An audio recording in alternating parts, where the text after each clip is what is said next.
Welcome back, WNST, Towson, Baltimore, and Baltimore Positive. I am mixing and mingling all sorts of things here in the aftermath of the draft. We're going to have Education Week. Also, our Attorney General, Brian Frosch, joining us here to talk about laws and crimes and Donald Trump and all that stuff. But before the draft gets away, there was some levity here at the condo. And, along life's highway, I have picked up and collected some really interesting people, and you never really know why people are in your life, but 20 years later, Mike Flynn is the one guy that I stay in touch with. We go to Costas, we have crab cakes when he's in town, and I've watched his children, grow in their mother's belly on pictures, and now I see them all hanging out in various places, and one of them is a little Broadway actor, and he's a sensation.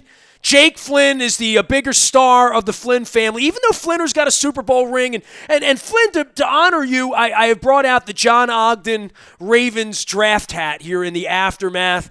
This is the hat that J.O. gave me when he got off the stage up at the Paramount in 96. You came into my life about a year later, and I haven't been able to get rid of you. And the last time you and I were together, your son was going to New York.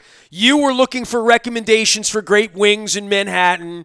He was the lead in Mrs. Doubtfire on Broadway, and then like 3 days later, I don't even know what happened, but a month later, you and your family showed up on my wife's Facebook because of Mary, doing one of the all-time incredible video things that I've seen done.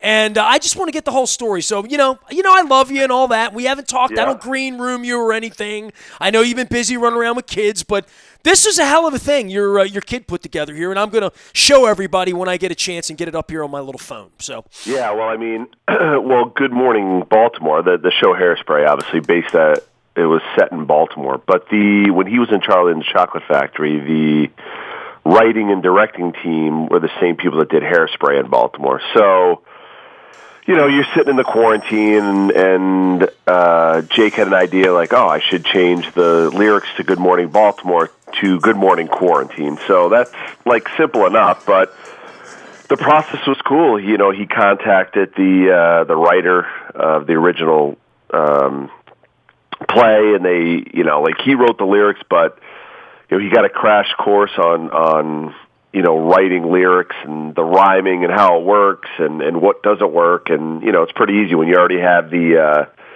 music, just putting lyrics to it. So he kind of put this together, and part of it was, obviously to cure some boredom. Part of it was to have fun. But the other part of it was to a little bit of a release, because if you hear the lyrics to the word about how he wants to go on Broadway, which most people feel like, hey, I want to do this, I want to do that, but I know my place is home, and I got to wash my hands and all that kind of stuff. So, so we put the lyrics together with this, and Mark Shaman, who did the music and lyrics for it, helped him out, and keyed out the music for him, played out the music for him, and kind of put it all together. So, credit to him. Mary, my wife Mary, with the camera work, not too shabby herself. I did absolutely nothing. I did two things. You showed up. I showed up.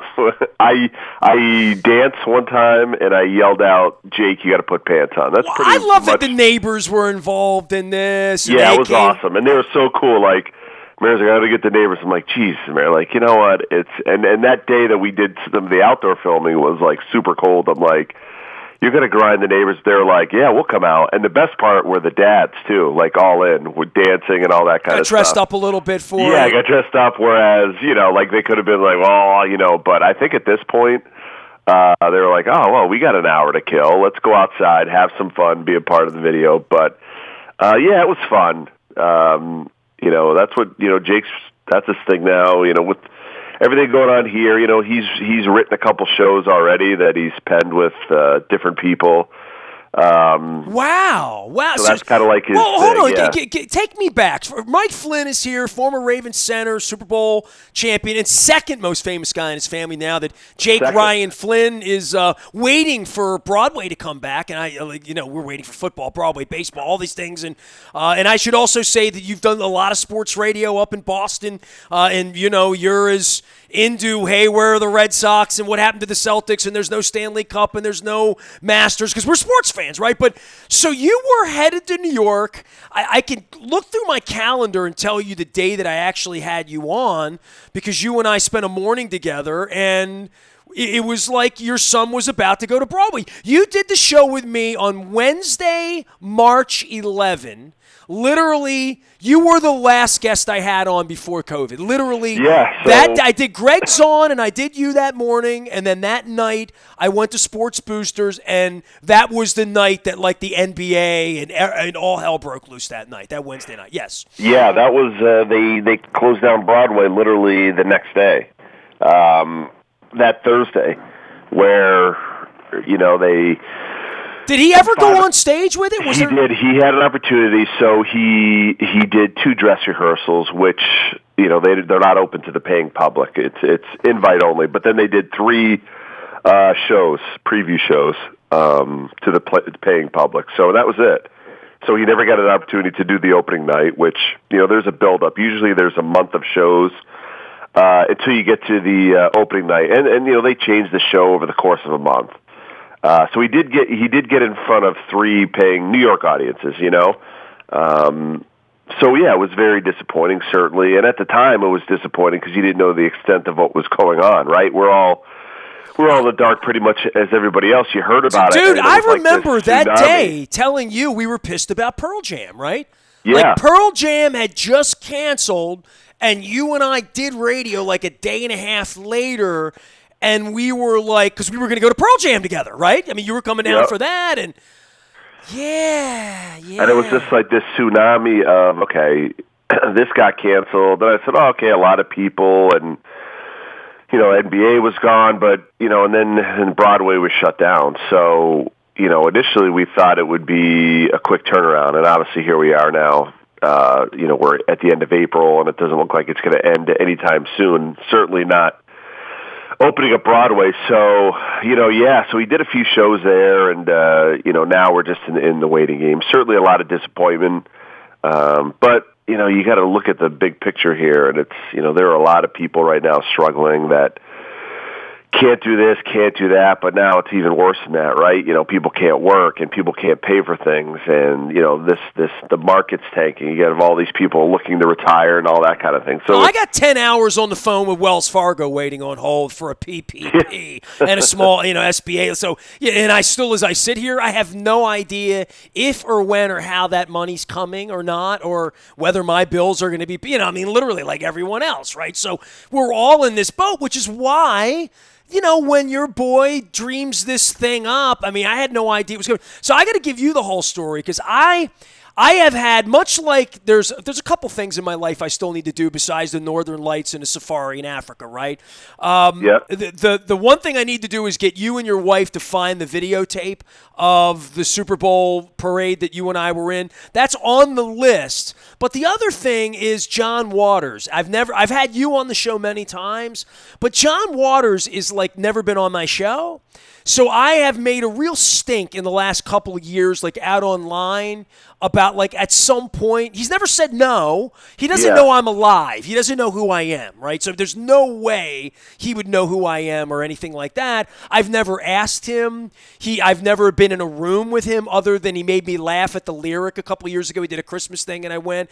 And I've never really put the hard full court press on. All I've done is gone out publicly on LinkedIn and Facebook and whatever and said, if anyone knows John Waters, I'd really like to have him on, figuring at some point some publicist or something or some bookstore owner, somebody will say, I'll get John Waters on for your birthday or what. It's become like a little game, right? So, because he's the most famous guy from Baltimore that I've never...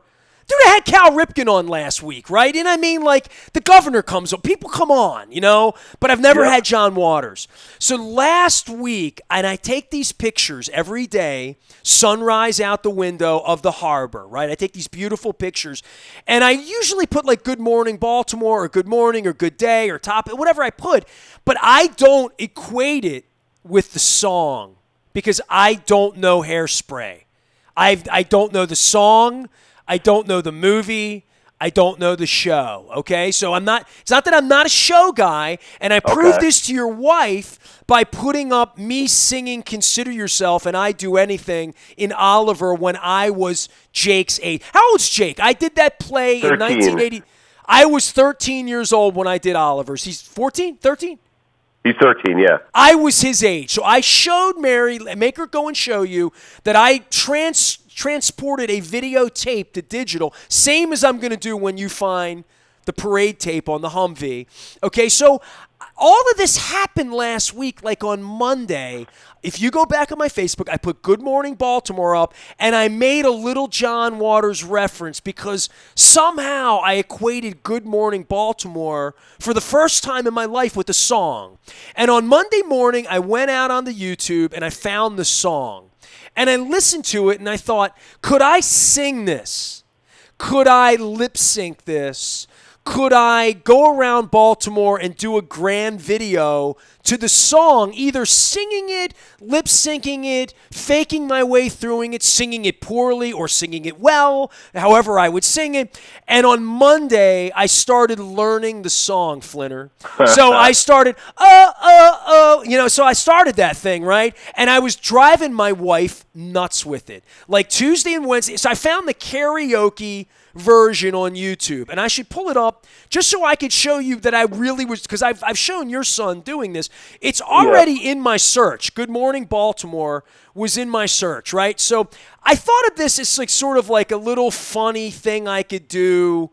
There was a thing in Baltimore when Oprah Winfrey was on the air here where little kids said, "What's an Oprah?" And it was like a television thing in 1976. And I thought this Good Morning Baltimore, we've all been locked up. And I found this video, dude, and I'm going to show it to the crowd on once the YouTube ad gets done playing. Your video will begin in 3, 2. All right, skip ad. And I found this karaoke version of the song, and I had never heard the song before. That's amazing. So well, the actual song. Always do. So I was doing this to my wife. And my wife and I have a thing with Conway Twitty, okay, where I'm not really a Conway Twitty fan, but because I missed the USSR hockey game in 1980 to go to a Conway Twitty concert, it's become a joke with my wife and I from 1980. I went to a Conway Twitty concert at what is now the Royal Farms Arena, which was the Baltimore Civic Center. So a lot of times with my wife, she would wake up a little like in a bad mood, and certainly when she had cancer, you know what I mean? Like she was bald and fighting. I would go into the hospital room, and it would be dark in there, and I'd always use the Conway Twitty voice, and I'd say, "Hello, darling. Nice to see you. It's been a long time. You just..." So I would do this, and I said, I'm going to make this song the new thing that I do, the Good Morning Baltimore thing, to drive her nuts, to learn how to sing it. So beginning on Monday, I started to learn, So I started doing this thing. She came in on Friday morning. I was in her, like, working, and she busted into my office, and she's like, "You're never going to believe what Jake Flynn did. No, you got to come out. You got to see. You got to see what he did." And I'm like, "All right, man, I know the kid's talented. You know what I mean? I know the kid's on Broadway." She's like, "You're not going to believe it. He took your idea. He took your idea. He did it. You're not going to believe it." And she put it on, and there is your kid, but with totally different lyrics. And I thought, well, at least he didn't steal the Good Morning Baltimore song because I can still do it now. Oh, you can still do it. And, like, obviously you're living in Baltimore. It's going to have much more punch when you're driving around the city, or if you're lip singing it, some sort of like B-reel of Baltimore or B-roll of Baltimore if you're going to different spots. So, but yeah, the song is great though. I mean, I'm surprised you wouldn't know that. I don't know the song at all, but everybody knows the song. My daughter-in-law loves the song. Everybody loves the song. Well, I figured you would know. I mean, that it was even set in Baltimore. I don't know if you knew that, but about it's set in Baltimore in the '60s, I believe. So I just figured you're Mr. Baltimore. You may not have seen it. But it's probably one of the better opening songs in the history of like musical theater, like the upbeat and the tune and everything like that. So, But we were lucky. It's such a we show tune. It's a great show tune. It really is. It's a show tune, yeah. But it's great. In that genre, it's like one of the best opening ones. But we're lucky though because we have access to the people that wrote it. So when Jake called him, he was so cool and he helped a lot and point us in the right direction, and certainly it's his work too. So, well, the guys that wrote it, like, here's how I know this. This is so freaky because all this is still in my bookmarks in my browser. That I looked up the lyrics last Monday, and I saw Sheim, the writer of the song, and then when I watched Jake on Friday, I saw him give credit, but then I read Mary's story, and my wife's like, "You're not going to believe it. The guy that wrote the song, the guy that you wanted to have on last week because he wrote the song." Because I said to my wife, "Why don't I have like the writer of this song on? Because it's going to become my new Conway Twitty. It's going to be like the thing that I drive my wife nuts with when I learn how to sing it. I don't know the words yet. I'm working on it, but I was working on it, and then your son has completely inspired me over the weekend to learn it so that when I can take the mask off, I can run around the city and make a funny video and make you laugh at some point. Well, and hopefully by then you have the video from the Super Bowl that I keep. I'm going to get that for you now. You're inspiring me, Nestor. No, you're not going to get it. You're not. I am going to get it. Don't look. Every night I get empty promises from the guy in the white hat. Don't make empty promises. Don't break my heart. I won't break your heart. All right, you're gonna get it. All right, so Jake, does he call the writer of the song is Mark, or is that his name? Yes. So does he get do they know each other from Broadway? I mean, how many? Yeah. Well, he's the writers and stuff. They wrote Charlie and the Chocolate Factory too. So. They have that connection. But they really do know each other, like in that way. Yeah, they're friendly, and Mark's great, and he's been great to us, and Scott Whitman, who does mostly lyrics, and he does the music and lyrics, have been great. But does he come when Jake's rehearsing for Charlie a couple years ago, right? And Jake's smaller than 10, 11, right? Yeah. Does the actual composer of the music come in and teach the kids the song or I mean, especially with the new show, because these are like brand new shows your kids. It's not West Side Story, I guess, right? Yeah, no, they're there. What they have is they'll have a musical director, right? And that's the person who, theoretically the writers and they could do the musical direction, but they hire somebody to do that, and they just sit there and watch. And they tell everybody how they envision it, how they want it to be done, and then a lot of that comes down to the director too. So when they are rehearsing, it's always the director, the musical director, the writer of the lyrics, and the music. They're always in the room. Are you there a lot? I mean, are you and Mary? Am I there? No, drop off and pick up, but no, it's professional. It'd be like there are some opportunities to observe every now and again, but it's few and far between. It'd be just like.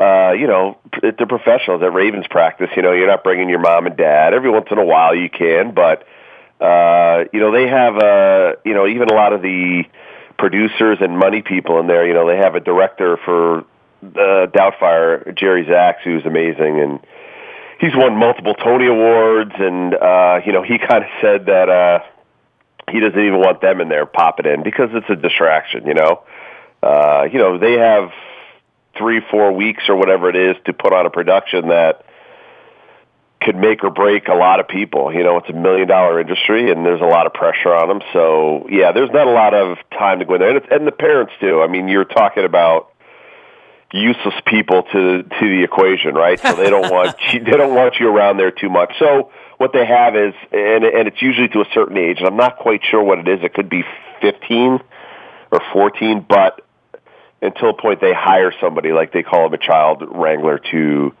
be with the kids, and they have tutors there and everything like that. So they have somebody, it's not like you're dropping off like when Jake was 9, 10, you don't drop them off and it's kind of like they're fending for themselves. I mean, they do have somebody to, watch them. Supervision, sure, yeah. Supervision and all that. But parents are not welcome. It's fascinating, dude. I am, and I've never even talked to you about it over a crab cake or off the air or whatever, but I really am fascinated, and the genesis of this video is what? So I mean, obviously, we're all devastated, right? I mean, any kid with a lacrosse stick, any kid that had a prom this week or graduating, I mean, everybody's at a different level of disappointment. You know, I mean, I've said a lot. The only one living a normal life is like my wife. Like, my wife has been working from her desk for 6 years. She's doing the same thing. She was, you know, there are very few people that have not been wildly displaced, and certainly your whole family, your parents and their age in New York, and you were in New York and the COVID New York thing and all of that, and quarantine, all that's going on. But for Jake to make this really cool video and it to show up on my desk on Friday, and for it to have a little Baltimore thing above and beyond Dad's jersey in the back in the first scene. I saw that, Flinner. I saw that. It's funny. Because that's the best part about it. You're going to love this, though, and I love Jake to death. That's my other son's room. That's Joe's room. Oh. Like, Jake's room has, you know, posters of all the shows he's been in. He's got Legos and that. Joe's room has my jersey up. He's got, I mean, if you pan more left to the right, you'll see he's got Ravens footballs up there. Nice. He's got, you know what I mean? He's got a Ravens calendar up there. So does he have a picture of the shrine from Orno that Pat Ricard told me about or not yet? Not ready for that yet. No, he's seen it live, man. Oh, okay. He was there. I brought him there to see it.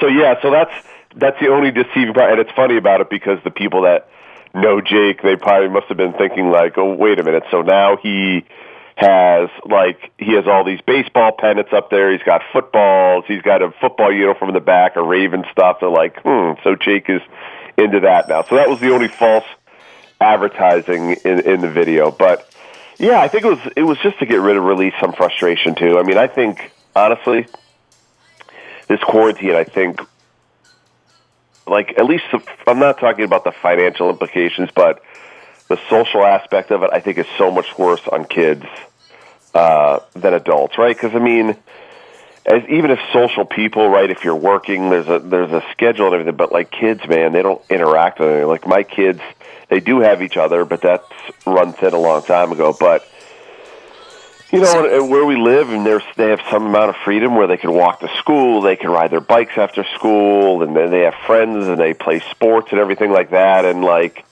you know, it's been really tough on the kids. They just don't have that social outlet. And you mentioned all these kids, and Jake's kind of in that boat where seniors that don't graduate or seniors that can't play their last year athletically, or seniors who, you know, this time of year too, I would imagine it's probably like a lot of those like senior like plays and like senior shows.